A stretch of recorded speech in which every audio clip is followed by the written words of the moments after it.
En attendant le vote demain sur cette motion conservatrice, je retrouve notre panel de députés. Pour les libéraux, Greg Fergus. Pour les conservateurs, Gérard Deltel. Pour le Bloc québécois, René Villemure. Et pour le NPD, Peter Julian. Donc, un panel masculin ce soir. Bonsoir à vous quatre. Bonsoir. Bonsoir. Je vais commencer avec vous, Gérard Deltel, parce que c'est vous, les conservateurs, qui voulez faire témoigner Mme Telford. En fait, vous voulez faire témoigner Katie Telford, mais aussi la vice-première ministre Chrystia Freeland, plusieurs autres aussi.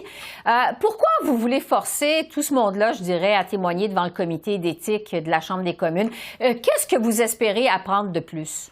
On espère apprendre des choses que les Canadiens veulent savoir. Qu'est-ce qui s'est réellement passé et à quel moment le cabinet du premier ministre et le premier ministre lui-même ont su qu'il y avait de l'interférence et qu'est-ce qu'ils ont fait et justement quelles ont été les actions qui ont conduit à cette situation-là. Rappelons-nous que lorsque la première fois le Globe and Mail en a fait mention, M. Trudeau, plutôt que de dire « Oh, c'est sérieux cette histoire-là », il a dit « Non, c'est pas vrai, il n'y a jamais eu d'interférence » et pire, il s'est attaqué à celui qui sonnait l'alarme ou à celle qui sonnait l'alarme dans cette affaire-là, attaquer les journalistes. Après avoir changé d'idée 3 fois, finalement, il a nommé un rapporteur. Alors nous, on veut une enquête publique là-dessus, mais également, quand nous fassions, nous les parlementaires, notre travail, c'est-à-dire d'entendre des gens. Et la chef de cabinet du premier ministre n'est pas une kidam, ce n'est pas une, comme on dit en anglais, un staffer, un employé dans les bureaux. On parle de la chef de cabinet qui a dirigé la campagne au leadership du premier ministre, qui a dirigé 2 élections dans lesquelles il y a des allégations où l'influence de Pékin s'est fait sentir lors des élections.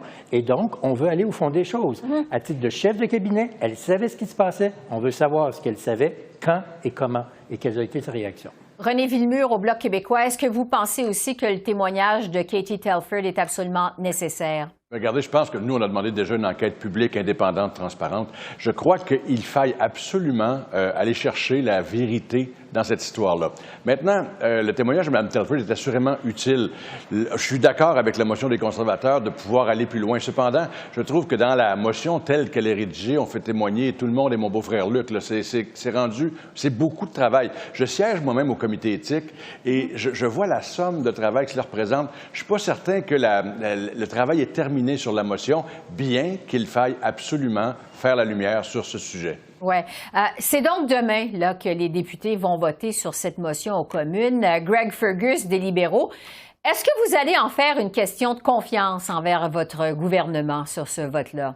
Écoutez, il y a seulement les conservateurs qui ont soulevé cette question de confiance. Moi, ça fait partie d'un enjeu politique, pendant qu'un enjeu partisan.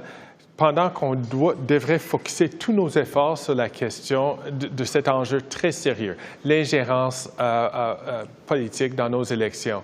C'est la raison pour laquelle on a fait du grand travail, on a fait comparaître non seulement le Centre de sécurité des communications, on a fait venir la personne qui est responsable pour la sécurité et les renseignements nationaux, le SRC, le conseiller sur les renseignements nationaux du premier ministre, et ainsi de suite, Élections Canada, les grands responsables.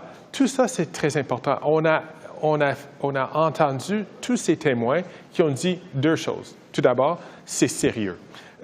Deuxième affaire, oui, c'est sérieux, mais les Canadiens peuvent avoir confiance que leurs élections de 2021 et 2019 ont été décidées par les Canadiens et ce n'était pas déterminé par aucune influence, ingérence étrangère qui que ce soit. Bon.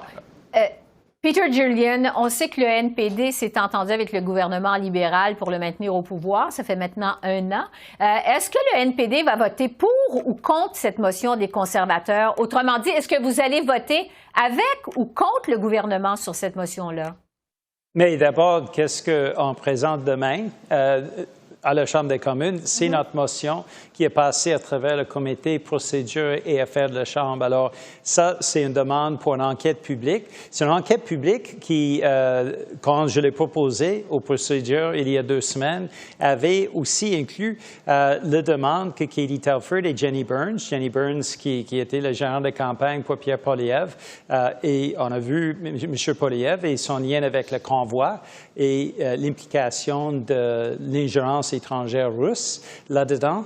On prend l'ingérence étrangère chinoise aussi extrêmement sérieux. Alors, on voulait que les deux témoins, c'est les conservateurs qui ont coupé ça. Alors, c'est les conservateurs, Michael Cooper, qui a enlevé la référence à Katie Telford.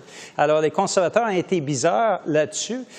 C'est pas la motion que nous, on aurait conçue, mais on continue à pousser pour qu'une enquête publique ait lieu. Alors ça, c'est la raison pour laquelle demain, on va le présenter en Chambre, il va y avoir un débat et suite à ça, il va y avoir un vote.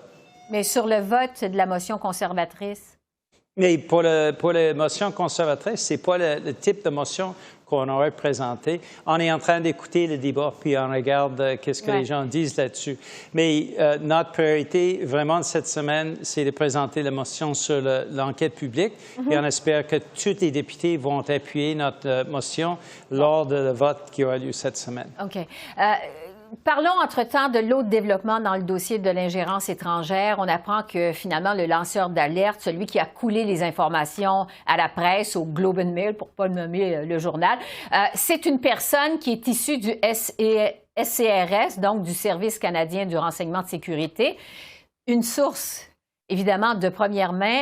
Gérard Deltel, est-ce que vous trouvez que cette personne a bien fait?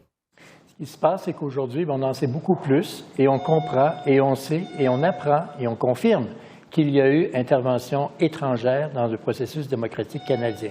Qu'il n'y a eu qu'un seul vote qui a été bouleversé par cette intervention-là, c'est déjà une situation de trop. Et je vous rappelle ce que je vous ai dit tout à l'heure. D'entrée de jeu, le premier ministre dit non, il n'y a pas de problème, il n'y a jamais eu d'interférence. Quand il y a eu la fuite, il a dit il faut absolument trouver c'est qui ça, ce whistleblower-là, ce sonneur d'alerte-là, ça n'a pas de bon sens. Désolé, mais c'est exactement comme ça que ça s'est passé en 72-73 aux États-Unis. Ça rappelle de très mauvais souvenirs et ça rappelle également que dans le scandale de We Charity et dans le scandale aussi de SNC-Lavalin, M. Trudeau avait exactement la même approche. D'abord, c'est pas vrai. Après ça, les informations sont fausses. Puis après ça, écoutons, c'est qui a leaké, qui a sorti ces informations-là? C'est une façon de procéder du premier ministre qui mine la crédibilité de nos institutions. Quand vous êtes premier ministre, vous n'êtes plus chef d'un parti. Vous êtes le premier ministre de tous les Canadiens et votre devoir suprême est d'assurer la dignité de ce pays et non pas faire des jeux politiques comme malheureusement M. Trudeau l'a fait en disant « c'est pas vrai, il ne s'est rien passé », puis il a changé d'idée 3 fois en cours de route. Au Bloc québécois, René Villemur, vous dites que ces nouvelles révélations, c'est assez pour qu'on révoque carrément le mandat du rapporteur spécial et qu'on tienne tout de suite une enquête publique indépendante. Pourquoi au juste? Deux raisons. Premièrement, le rapporteur peut faire deux choses l'une. Demander une enquête publique, et là, on perd du temps si on ne le fait pas tout de suite, ou étouffer l'affaire, ce qu'on ne veut pas faire. Actuellement, si on veut avoir la confiance des gens dans l'appareil, on doit être certain que la population n'ait pas de doute. Moi, je vais vous dire, je reconnais la qualité de M. Johnston. Cependant, en matière de conflit d'intérêts, généralement, lorsqu'il y a une apparence de conflit d'intérêts, on se retire soi-même. Et dans ce cas-là, la persistance à ne pas se retirer amène un doute qui est intenable. Il faut s'élever au-delà de la partisanerie. Il faut que cette enquête-là soit indépendante, que l'on ait quelqu'un qui soit nommé par la Chambre des communes afin que nous soyons tous d'accord pour faire la lumière. Actuellement, et on est encore un petit peu dans un mode d'obscurité et ça ne fait pas notre affaire du tout. On demande que M. Johnson soit démis de ses fonctions. Il nous reste moins d'une minute. Peter Julian au NPD, qu'est-ce que vous en pensez? Est-ce que vous trouvez que le lanceur d'alerte a bien fait en 30 secondes? Mais là, quand on revient à la question du reporter, pour nous, on a vu l'ancien gouvernement Harper qui a fait une sorte qui avait un conseiller spécial. Quelques semaines plus tard, ça a mené à une enquête publique vis-à-vis des questions de Brian Mulroney et Airbus et M. Schreiber. Alors, pour nous, c'est important qu'on procède immédiatement à cette enquête publique qui devrait être indépendante et transparente.